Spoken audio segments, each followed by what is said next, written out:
Hello and welcome to Verbling. Hi there, I'm teacher Oakley. And for the next hour, we're going to continue our series practicing different parts of the IELTS speaking exam. The day before yesterday, we looked at part 1 yesterday, part 2 today, part 3 speaking questions. The onus will be on you, the students. I'll be asking you questions, and it's up to you to answer the question, full response, and I will critique your answer. I will attempt.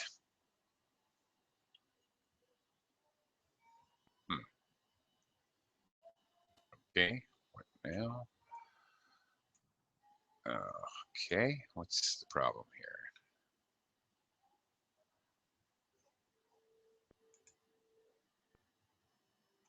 What's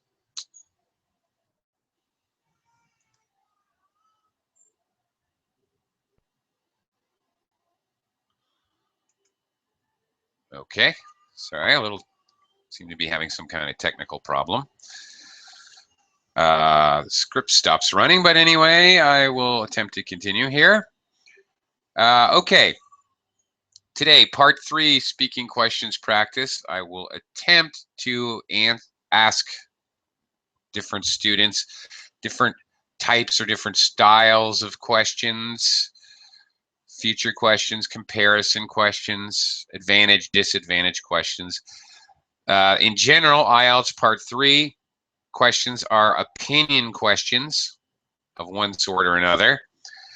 And so anyway, basically what you need to do, I'll ask you a question, attempt to, first of all, state your opinion, possibly even paraphrasing the question when you answer. Try to give at least 2 supporting reasons why you think so. And as well, it can't hurt to have a conclusion. A conclusion is not absolutely necessary, but it absolutely can't hurt. Anyway, the idea is to give a reason, give a little detail, give a second reason, give a little detail. Try to be careful about using signal words and signal phrases, in my opinion, from my point of view. The first reason, I believe, is secondly, furthermore, another reason may be these types of phrases and words, they're gold in IELTS. They help you to form more complex sentences. They expand your vocabulary range. They require certain intonation, so they help your pronunciation. In any case, that's what we're doing. And okay, let's get to it. Hello, Max. Hello, hello. Hello. Any problems getting in the class, Max? No? Yes? No, no. Okay. Everything was okay. How's your feeling? You're cold? How's my feeling? I still have a cold. It's not as bad as it has been the last couple days. Yeah. I think I'm over Yesterday. the top of the hill. Yeah. So, yeah. Yesterday I was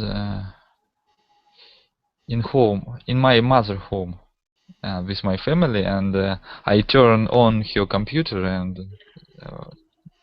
turn on Verbling and open your class about I don't know, N and NG. Yeah, and my wife Okay. said something like, "Oh, Oakley has different sound. Oakley sounds different here." Yeah. Yeah. It was a good thing I was pronouncing nasal sounds, N and NG. Yeah, something Fortunate. like that. They are nasal sounds, so well, there you go. Yeah, I think I'm starting to feel better. But in any case, welcome to the class, and get ready, because we're gonna do some part 3 questions in IELTS. Moham, welcome to Hey, class. Oakley. Hello. Hello. Uh, how are you? I'm great. We are missing Heidi today. Well, so far, I wouldn't be surprised if she shows up. Okay, let's do some practice. Um, okay, there are different types of questions. I'm gonna try. I'm gonna now. Normally in part three, your part three topic. Although I've heard some rumors where this did not happen recently. Some of my students said this was not the case, so I'm not sure if there's a policy change in IELTS or what. But normally the part three questions will follow the same topics or be related to the topic in part two, somehow related. Today we're going to practice, so it's actually going to be slightly more difficult because I'm going to jump topics. I'm going to go here and there and all over the place because my focus is to give you a wide range of practice and a wide range of question types and topics. So anyway, that's the challenge. So Max, I'm going to start with you. First, I want to look at comparison questions. Okay. To Uh, compare to, things, it's challenge for me. well, okay. We'll start right off with the challenge. Now, comparison questions can be time comparisons, past and today and the future. That's future comparison. Could be men and women, old people, young people, geographical, whatever. But okay, let's try one. Max, do men and women like the same types of books?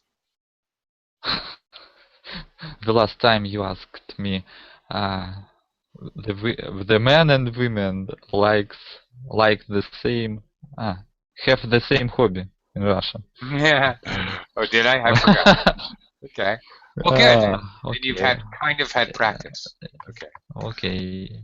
About books, what do I think about it? First of all, I think the man and woman is different, and they can have the same hobby and read the same books. Um, for example, my wife read books about relationship between men and women, but I can't stand this some kind of these novels. And on the other hand, men usually read some kind of book about car, maybe fishing, and so on, something like that. About beautiful woman. Maybe. Yeah, in a nutshell, I think men and women usually read very different type of books. Okay. Okay. First of all, in the beginning, all right, started off the question, do men and women like the same types of books? A good policy is wherever and whenever you can. You really don't always have the opportunity, but if you can, it's good to do a little bit of paraphrasing. I think this is a question that lends itself just by giving your opinion. You started out by saying, okay, about books and men and women. Well, almost paraphrasing, but not quite. I mean, it's just simply stating your opinion would be paraphrasing. I think that men and women tend to enjoy different styles of writing. Okay, not saying word for word, same types of books, different styles of writing instead of same types of books, using a little bit of different vocabulary to show that you have a wide range of vocabulary, and also paraphrasing the question and stating your opinion. You're doing three things at once there.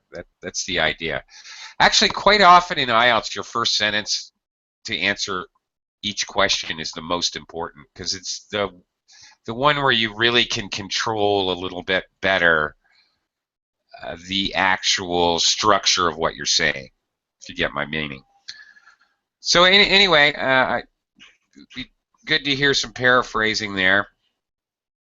Okay, a couple small mistakes, Max. You said men and women is different. How could I correct that? That's obviously wrong. Max, how do you correct that? What should it be? Instead of men and women is different. Are you there? Oh, okay. Yeah, it was frozen. Oh. For Yeah, that keeps happening to me. I keep getting frozen. That's why I was asking if you had any problems entering the classroom. Anyway, okay, all right, I'll answer my own question. It should be men and women are different, of course. Bob and Jane are two people, so men and women, okay, they're both plurals, but in any case, whatever, dogs and cats are good pets. Doesn't matter, you're going to talk about two things, you need to use plural verb. Okay, men like books about beautiful woman. Either you should say a beautiful woman or beautiful women, one or the other. Talking about things in general, woman, women. It is a countable noun, so you either have to say, normally, of course, with a countable noun, to speak in general, we're going to use a plural. I like cats, for example. But some cases you can, like, men like a story about a beautiful woman. In that case, using article A would also work.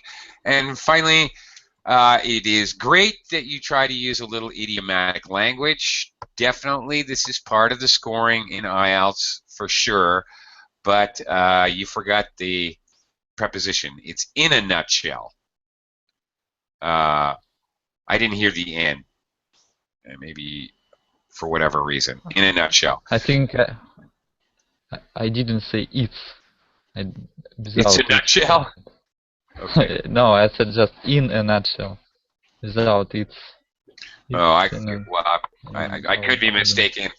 What I didn't hear is in a nutshell. But okay, in a nutshell, idiom to means to summarize.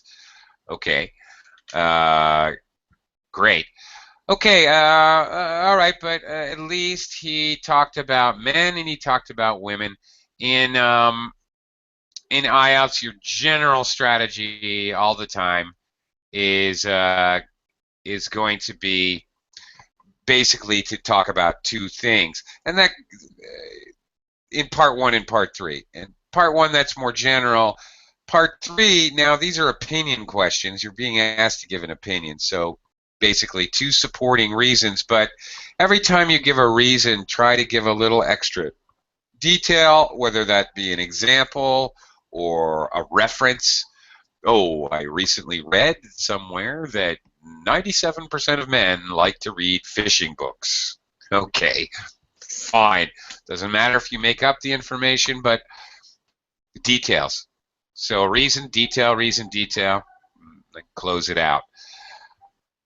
Okay, that's one style of question that you're almost certainly going to get if you take an IELTS exam. In part three, you're pretty sure to get a comparison question. I'm going to try one more comparison question. Let me quickly welcome Nader. Hello. Hello again. Nader. Hi there. Not sure if you're talking or okay, texting. All right. Hello, Araceli. How are you today? Hello, doing great, thank you. Okay. And hello to Cornell. Hi, Auckland. Hi, everyone. How are you? I'm doing okay. How are you today? I'm okay, more or less, because I got cold yesterday, so Me too. Yeah. You probably caught it from me here on Verbling. I'm infecting you people. Okay. Uh, okay. I see. Got it, Nader. I got your instructions. Okay, Moam. I'm going to give you a shot at a comparison question, simply because these are definitely, yeah. Anyway, you're definitely going to get one in the IELTS exam. Okay. Okay, let's try this. All right, here's an interesting question. What's the difference between things made by hand and things made by machines? Okay. I think handmade stuff like handmade high quality watches are a lot better than mechanized one, because it's always more accurate procedure. When anything is made by hand, it's always a more accurate procedure, and it's a better way to manufacture stuff, but it's not cost efficient way, and we can't imply it in all manufacturing. We can only, as far as I know, we can use it when we are assembling cars, and in the highest quality watches. As far as I know, it's those two are most commonly are the most known hand made stuff. But while mechanized or let's say mechanized stuff, or stuff that's made by machines, it's also good, but not as good as handmade, because some it lacks identity. First of all, it can't be as of a high quality as something made by a human hand. And the most important thing, it lacks character, like human Okay. touch. It lacks the human touch. Yeah, I was waiting for the word craftsmanship, maybe. Mm. Yeah, I was kind of waiting for that. Craftsmanship. Yeah. Handmade, right? Yeah, right, to describe handmade. Because basically that's exactly what you were saying. That was really your whole point, that handmade have more craftsmanship and individual expression in the item as opposed to machine-made things. So, not very often, but occasionally I hear an answer where it's obvious that the person is talking around a particular word and they're basically describing that word, but they don't use the word. In those cases, IELTS may say, well, obviously you should have used this word, and it may count against you. But it really doesn't happen that often because there's so many words in English. Speaking of vocabulary, the other thing is mechanized just means something that uses whatever machine function to work. So I don't know. A dishwashing machine is mechanized. It has some machinery. A clock is mechanized. So really, you used it a few times to mean machine-made or machine-manufactured or produced by machinery. Okay. Automated machinery made. I don't know. There's lots of different ways you could have said it, but mechanized doesn't really I fit. think automated was a great word to use here. Yeah, it would have been. And I know it because I am an engineer, so I have heard it a lot, but I don't know, it just didn't came to my mind. Right. Well, that's the problem. Okay, I want to say something. Also, you had some repetition there. Now, you had both the good kind and the bad kind, and it was a good example of both. As far as IELTS goes, just repeating the same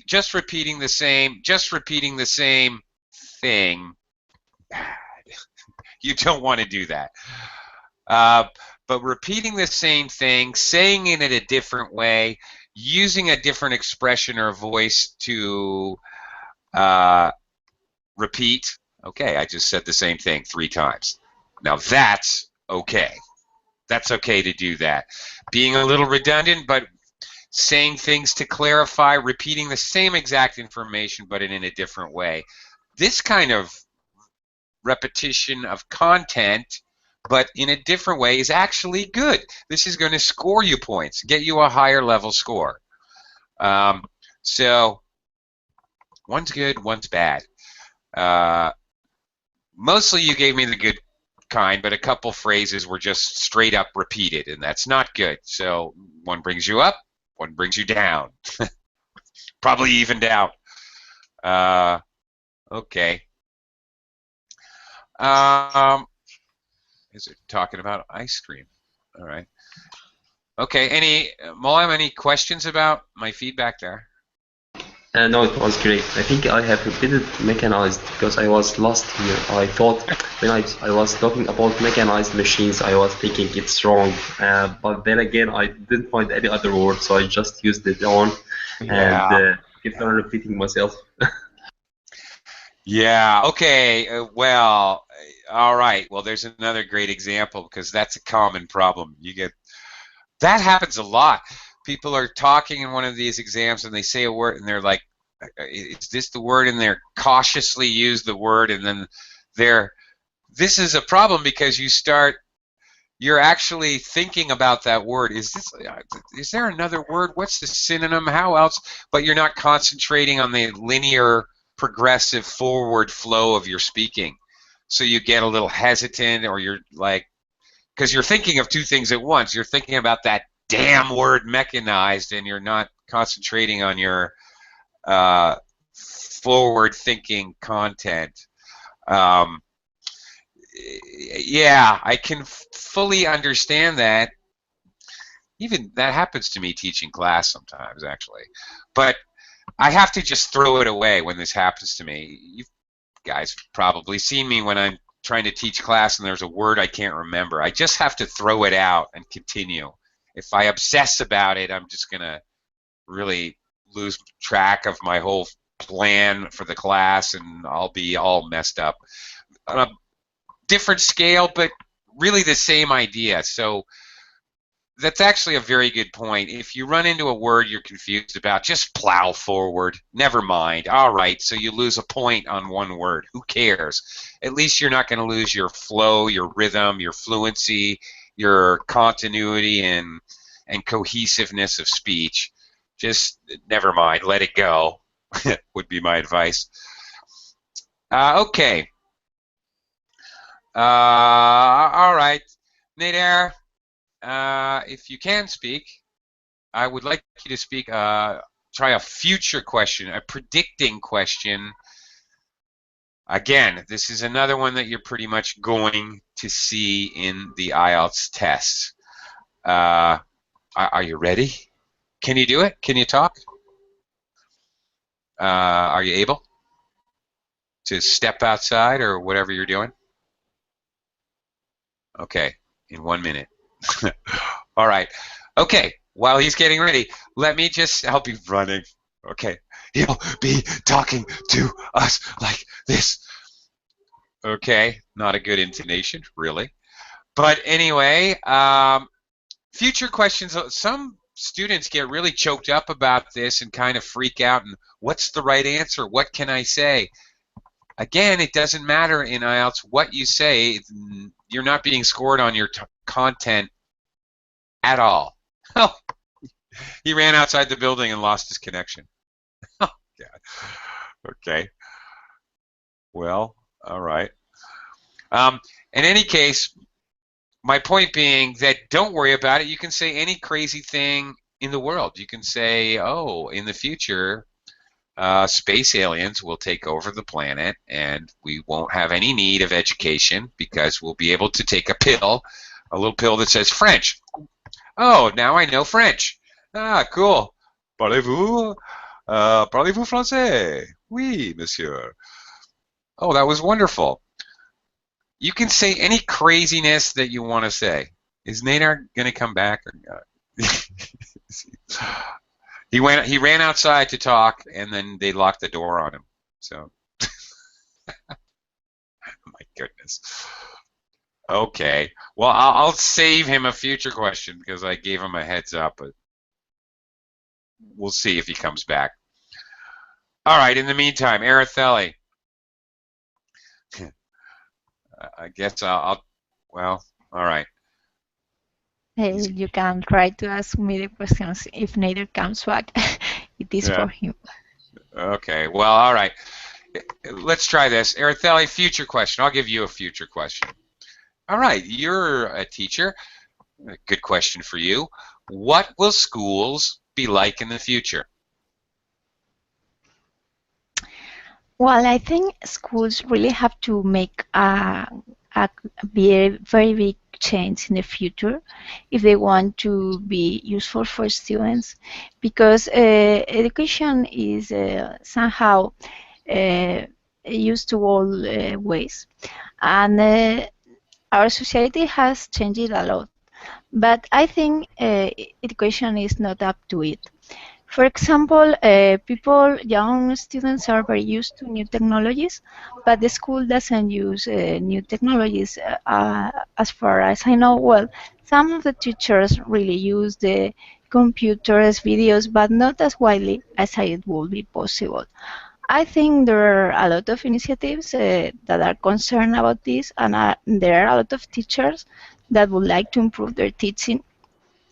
But I think there is more is needed, and in the future, obviously, all of this has to change, and different teachers have to start teaching. For example, digital natives will be Okay, thanks, man. teaching. Sorry. And sorry, yeah, Good. I always so Lost your train. yeah, digital natives, I think they will become the new teachers and they will give it a very different approach. Also, I think it's very important that the students will be active subjects in their education. So they have to manage projects, learn by themselves. And this is also a way I think education is going to change. Anyway, technology, as we all know, is all the time developing very fast, and it's very difficult to foresee what kind of new technologies will be of help for education in the future. Okay. Nice. Long response. And that's good. That's a good thing. Part 3 responses should be longer than part 1. That was a nice size, for lack of a better word. That was a nice size. Lots of volume. Not just length of time, but lots of different ideas and examples and lots of different points and detailed vocabulary there. That's good. All right, from the get-go, from the beginning. Started out paraphrasing. Not only did she paraphrase, she said schools will be a lot different. Then she used, I don't know exactly the conditional. I can't repeat it back to you word for word, but I was listening and I heard schools will have to change, something to the effect of schools will have to change if they want to remain relevant. Ooh, very nice. A real conditional, which is useful here. A real conditional with the if clause second. Oh, that's kind of interesting. All right. And she paraphrased, this is the kind of stuff IELTS is interested in, not necessarily the content. So absolutely a wonderful start. Small problem with your past tense verb, changed. You said changed. You gotta be careful. Changed. Changed. Okay. And also society. There was something wrong with it. I don't know what. I don't know if it was society or society or something. Sorry, I didn't capture what was wrong, but it didn't sound right to me. What was the word you used after digital? Digital native? Digital native. Is it correct? I heard I, a lot, but I don't know. I don't know. I'm unfamiliar with it, but I don't know everything. Maybe you say that Believe it. in English it means digital native is a person who was born with technology. For example, you Oh, and I are not because we didn't have internet when we were at school, I right. suppose. So, but I like that. my daughter, my children are digital natives because they are, my son is 4 and he's used to his tablet. Oh, He okay. he can manage technology better than many adults. Okay, there we go. Thank you very much. No, that makes all the sense in the world to me, and I trust you and I believe you. I'm not familiar with that term, but now I am. Thank you. That's a good one. That's useful. You're welcome. Makes sense. I hope it's correct in English. I'm not 100% sure. Okay, Maybe it's well, just correct in I'll Spanish. look I it don't up. know. I'll Okay. look. I'll check. I hope Yeah, it is. teacher, It makes sense. sorry, I found in the Wikipedia they said the digital native is the people they born after 1980 when the social digital technologies such as Usenet and the building board system came online. So those people they Okay, born after the 1980s. that's right. Yes, So that you're counts me right. down. The digital age is the native Uh, here. that's not me. That's the year I Also, graduated high school. So there you go. Okay. Also, Uh, not me, 1975. It's okay, uh, almost. yeah. Okay, that's interesting. That's great vocabulary. I'm glad to learn that. Oh, that's good. That's unusual vocabulary. It's a collocation. Two words. Two words are always better than one in IELTS. That's a great word. You'd definitely be scoring points with the IELTS scorers as well as me. Um, one other small problem. Students will be active manage. I think you just forgot to say ERS, or who knows, maybe there was a communication blip, but I didn't hear will be active managers, which I believe is what you were, the idea. They will be active managers of Uh, their curriculum or something like yes. that. Or managing. I don't know. But Managing. yes, Okay. sometimes I forget the grammar when I speak. I don't know what they Okay. said. I don't remember. Well, you said active for sure, so it would have to be Yeah. active managers or actively managing. Yeah. Will be Mm. actively managing. Ooh, future continuous, which would be nice.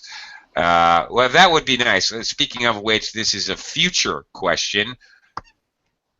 The biggest thing IELTS is looking for in a future question is your use of future tenses. So it would be lovely if you could use something besides simple future. Also, use some modals, use some adverbs that of probability, probably, likely, seemingly, whatever, to talk about the future, and use other verb tenses, future continuous or future perfect if possible. That's a lot more difficult, but future continuous is nice.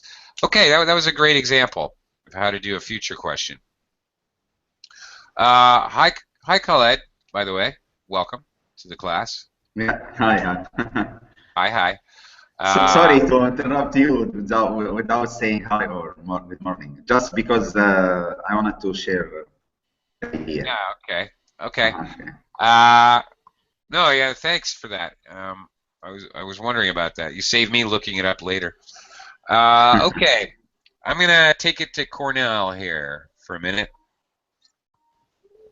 Cornell, I'm gonna go to our next question type.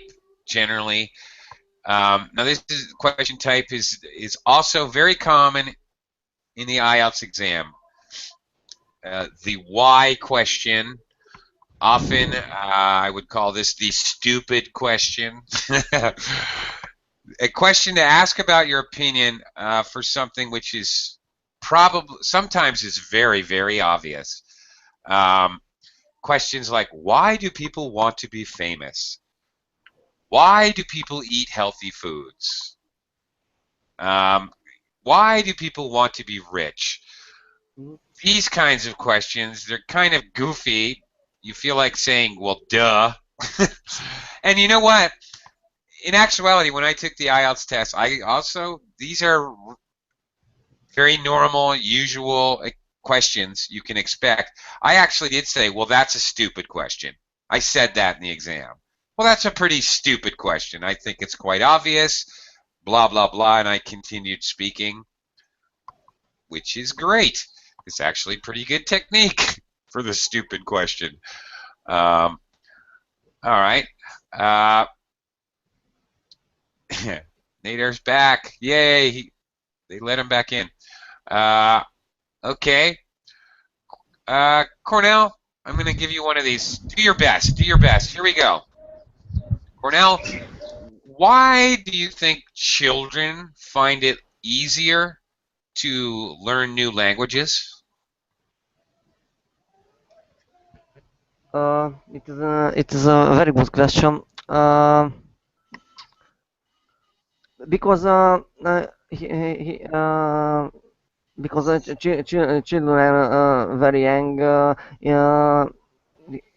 He or she is able to learn something new easier than people who are older. Mm, I don't know the punctual reason, but for example, my friend lives in Belfast, and one of his friend has a baby, and he can speak both in Hungarian and English mm, parallel. So I don't know the reason, but it is common. You said. Okay. Okay. All right. Yeah, that's all in a nutshell. Okay. Now that I was trying to give you a more interesting question to work with, and why do people want to be rich? But I probably should have kept it simple. But I thought that was an interesting question. All right. Okay. Clearly, you didn't quite know what reasons to give, why they do. So he did the next best thing, which is actually a good idea, to talk about an example that you're familiar with. Here's a case where you could do something. All right, you don't know what to say. You haven't studied this. This is not your field, whatever. And, basically, Cornell was trying to do this, as far as I could tell. Basically, sometimes you can kind of stall your opinion, not really give your opinion, until you've given some background. Okay, so you could tell a little story. Okay, I have a friend in Belfast. You know, your example, that was actually a pretty good idea to talk about that. By talking about something, you know, oftentimes that sparks a reason. You know, you tell the story. What exactly can this child do? You can speak Hungarian and English parallel. Should be in parallel, by the way, Cornell. You can speak two languages in parallel. In parallel, okay.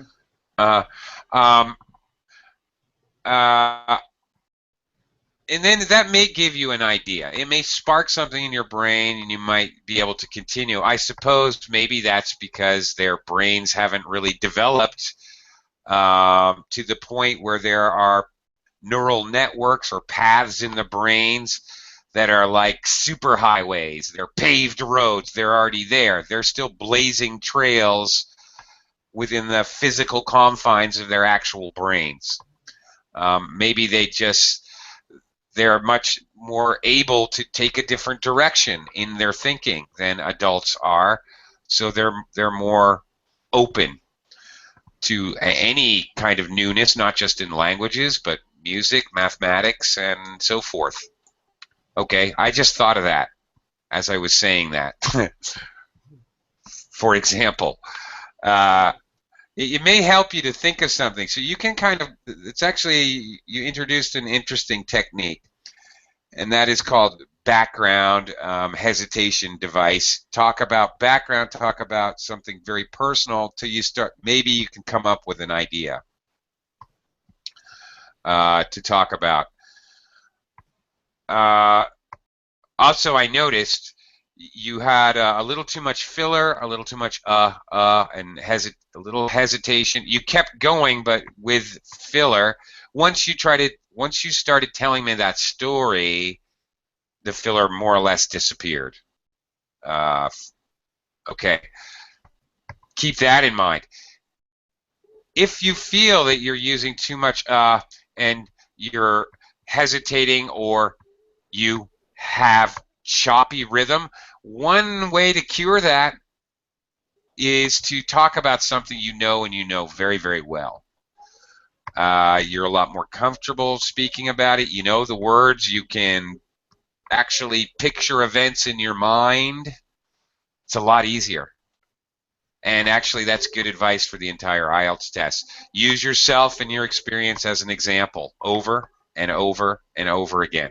We all, native speakers, find it much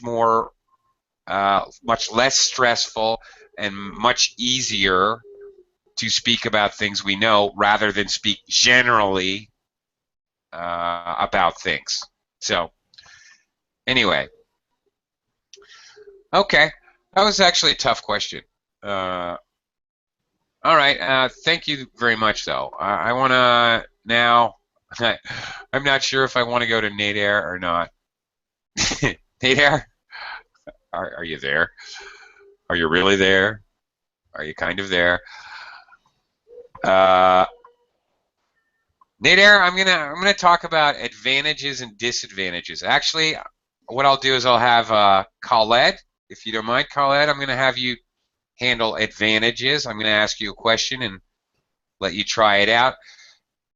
Keep in mind, advantage, disadvantage questions, they do this different ways in the IELTS exam. Right, okay. Timeout. Answering Araceli's statement in the chat box. Okay, I don't know anything about Macbeth, but I'm going to talk to you about Romeo and Juliet. Well, no, you can't exactly do that. Almost.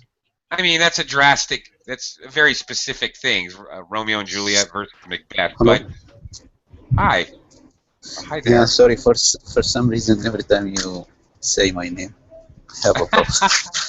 It's a curse. That happens to me a lot, actually. Not just you, other students. I'd say, oh, can I talk to so and so, and they disappear. Yeah, I don't know. It's a curse. Okay. In any case, advantages and disadvantages. Okay. Anyway, no, you can't say I don't know anything about Macbeth, so let me talk to you about Romeo and Juliet. You can't really do that. You can't say I don't know anything about dogs, so I'm going to talk about cats. You can ask the interviewer, I don't know anything about dogs. I've never heard of that word dogs. Would it be okay if I talked about cats? I have 140 cats in my house. If you want to do that, it's worth a shot, but I would only do that in a drastic measure where you know absolutely nothing about the topic. That's going to be rare because most of the topics, they're not as specific as Macbeth, that's for sure. They wouldn't even be as specific as Shakespeare. Maybe literature is about as specific as the topic's going to get. Anyway, you can deviate from the topic slightly. If you deviate from the topic, try to bring it back at some point or at the end, okay? You talk about Romeo and Juliet, and at the end you say, so I think Romeo and Juliet is an even greater tragedy than Macbeth. They're both tragic plays that I really enjoyed. Okay, great. Yes, you can deviate, bring it back, though, if you can. Okay, let's go on to advantages and disadvantages. Now, okay, in the actual IELTS test, sometimes they'll just ask you about advantages and then they'll leave it alone. Sometimes they'll ask about most often probably, they'll ask about advantages about a topic, advantages to something, and then after you're done, they'll ask about disadvantages. So it's probably a good idea with advantages to just talk about positive things. It's always a good idea to do some contrast, but you're kind of asking for it if you talk about a lot of disadvantages, because then if the next question, are there any other disadvantages, you may get kind of stuck. Oh, I've already just talked about 3. Sometimes they ask this as a comparison question. What are the advantages and disadvantages to living in the city? That's both an advantage-disadvantage question and a comparison question at the same time. Well, obviously. So, Khaled. Okay. Hello? Okay. I know you're famous over there in Libya. What is the advantage? Sorry, it is never. Ooh, yeah. I just made a mistake. I said, what is? The question will never be, what is the advantage? It will always be plural. What are the advantages of being famous?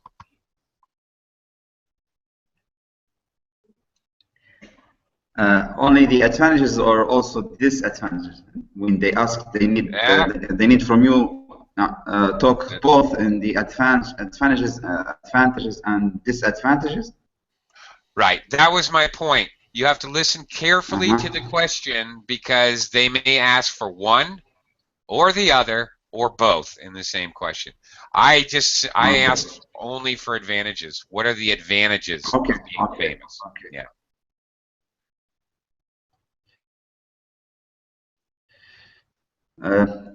I think there are many advantages to be famous. One of them, some people like to be in the top. So because when they are famous, they feel like the people very interesting to stop them in the street, ask them to sign, make some signatures. It's give you more power, like the people in cinema or in movie, actors, something like this.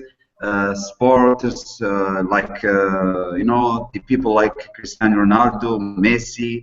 I think they are very.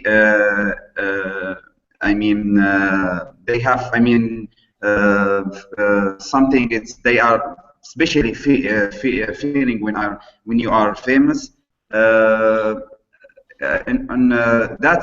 I think one of the the reason the people maybe like to be famous. The famous people also they are rich people and they will have a lot of money. So we need the money, of course, but in another hand we need something encourage us to do the best. So not even the money is very important, but the support from other. So I think this very important to live with the people. Okay. To do something in the world, yeah. Okay, I had a conclusion. It was very clear when Khaled was finished speaking, and I also had a very clear beginning with a paraphrase. There are many advantages to be. It should be to being famous. There are many advantages to being famous. This structure to being adjective. okay, is very normal. There are many advantages to being crazy. There are many. Yeah, okay. To being healthy, to being adjective is a structure. The good things about being crazy are okay, like that. Okay, here again was there's a concept and a vocabulary, a collocation that I just couldn't get out of my head as you were speaking. Your first point, and thankfully, okay, you got at least 2 points. You said it different ways, but people are interested in them. People find it very interesting to stop them in the street. Okay. I couldn't get this phrase out of my head. All right. People like this, people who want to be famous, crave attention. They love attention. People paying attention to them, crave attention. I couldn't get the word attention out of my head because that's really what you mean. All right. They love to have people ask them for autographs. Yeah. Right. So right. So I couldn't get that out of my head as you were speaking.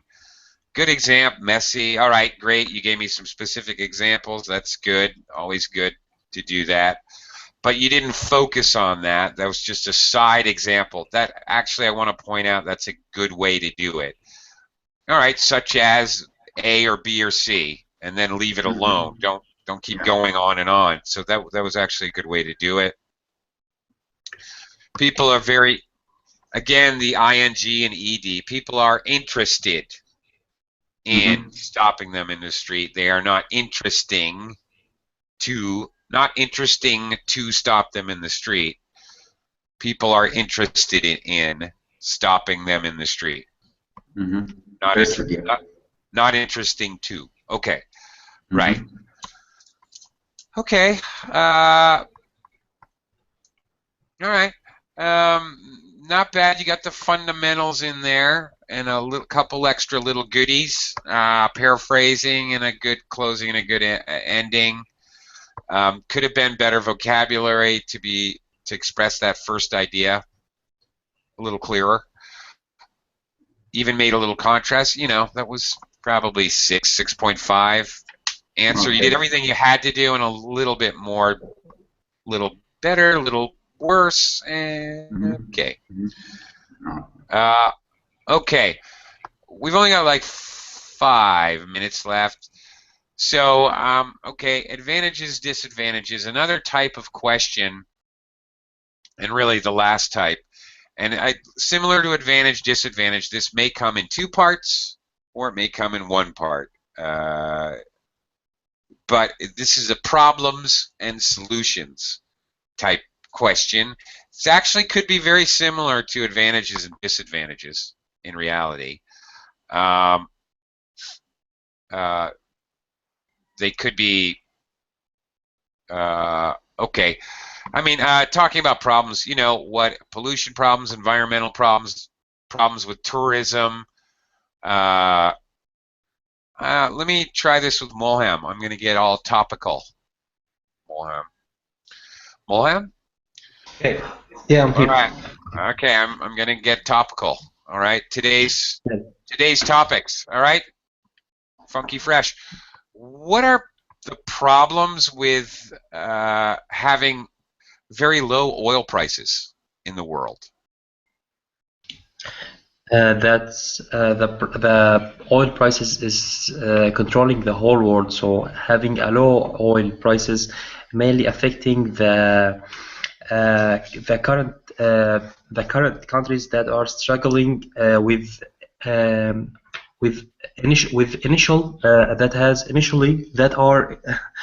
struggling internally right now. In like in Russia, they have the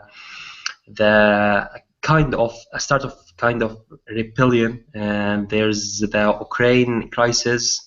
Both of those 2 things, and plus the new low oil prices is making is driving Russia economic down, and is making a lot of both political and and economic pressure on Russia. So it's affecting other countries like China that are trying that are developing in the development stage. But I think the hugest effect is on Russia. Yeah, Okay. because it has No, because it has internal pressures, and then it comes this. okay. Yeah. Don't forget. Okay, well, for IELTS, if I'm asking you this between me and you, that's a fine answer. But for IELTS, try to remember that the question is what problems are caused by low oil prices worldwide. You've got to answer that question. Okay, there with a couple answers. Okay, it could cause internal destability, instability. To okay, that's fine, but don't get caught up in your example, your one example. Basically, what I was saying, Khaled did well. You did not really do well, because Khaled used Messi as just a side example. You can use Russia as a great example. It is a great example. Even give some detail about it, but don't forget to get back to your main problem, which is what problems are caused by low oil prices. It's an interesting topic, though. The Should I problem do it? is that I have only this, like, I can only give this as an example, so I didn't have a lot to illustrate. So I tried to expand on my example. I don't know if there's another technique to handle those type of questions. Well, yeah, okay, all right. So you only know one example. Okay. Well, you can use vaguer language, Russia, and there are several other countries that are having difficulties because their economy is the backbone of their economy, the main part of their economy, the basis, the nuts and everything. Their economy is based on oil. So take away that, and you basically take away the economy. Yeah, you could talk about fracking. Actually, there's a lot to talk about here. Possibly, I was considering having a class to discuss this, just a kind of open discussion class, because it is interesting talking about problems, solutions, advantages, disadvantages, and also what's going to happen in the future if this. How long can this continue? Will it continue? So, actually, past, present, future, and lots of comparative and opinion. Really considering doing a class about this actual topic. What do you guys think? Would this be a good topic for an That hour would of be great. discussion? Okay. It's very good. Okay. All right. It's very interesting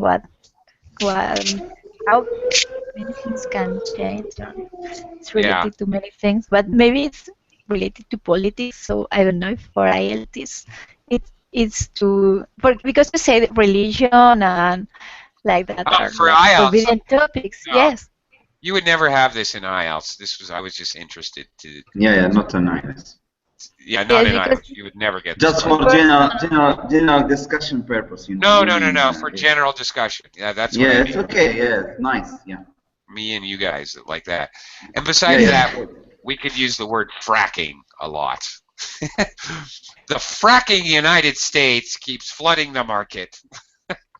It's just fun to say that. Okay. Anyway, teacher, just I wanted to share this when the corner talking about the learning and the youngers, it's better. So we have something in Arabic. We say learning in at a younger age is like graphing in stone. It's like what again, please? Engraving in stone. I'm missing it. In something in storm. Learning at a younger age, like engraving a piece of stone. Like engraving a piece of stone. Yeah. Ah, I've got it. Okay, sorry. Like engraving a piece of stone. Engraving, yeah. Okay. Yeah, well, there's a lot, the whole Greek, philosophy tabula rasa, okay, the whole concept, the white slate, the blank slate. Their minds are a blank slate which needs to be covered, which desires to be covered. So it's actually quite similar. Okay, I'm out of time and overtime and all that. Hope you learned a little, and I hope viewers got some great tips for IELTS. Thank you all so much, and I'll see you all again real soon here on Verbling. Thank you.